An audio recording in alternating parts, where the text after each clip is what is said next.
From there, we'll go to Pretoria, and this is where the Gauteng provincial government will retrace the steps of all of those brave women who marched there 68 years ago. Officials will lead the procession from Lillian Ngoyi Square to the Union Buildings, marking the 68th anniversary of the historic Women's March in Pretoria. Newzroom Afrika's Veronica Makhoali is there live for us now. Veronica, good morning. What a momentous morning as we reinvoke the spirit of all of those women who were brave, who put their lives on the line, arms bearing memoranda, and, wanting to put the apartheid government and its ministers and officials on notice. And we're going to reanimate that march today. Talk to us about what's been planned.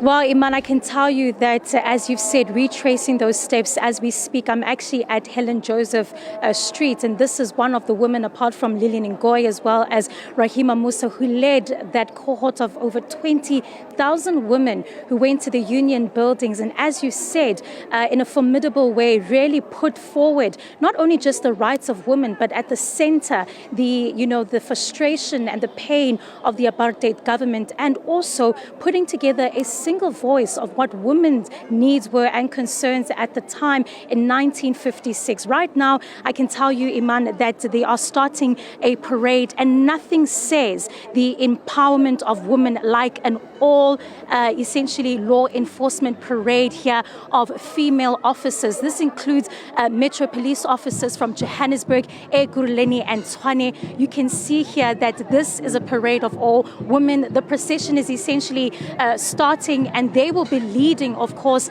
some of the Gauteng officials that are taking part. This is also just a routine practice as they head towards the Union Buildings. And you can see here, Iman, just the formation of these women. The way in which they are walking also shows as well where we come from in terms of South Africa and the opportunities that have been afforded to women. And right behind the Metro Police officers from the different metros here in Gauteng is, of course, the SAPS women. Many of these women, as well as some from the Gauteng Traffic Services. You can see them, of course, behind there, showing that official stance of where we stand as women and where we now come from in terms of the advancements of women, not only just here in the police service, but where we stand for women in terms of the country.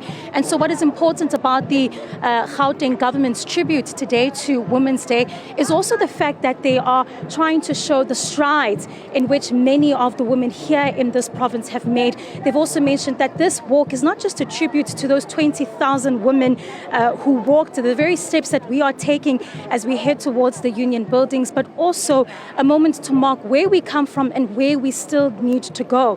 Of course, the theme this year for this walk falls under 30 years of democracy. And this will also give the province an opportunity, as well as the nation, to see where we are in terms of women's rights, women's opportunities.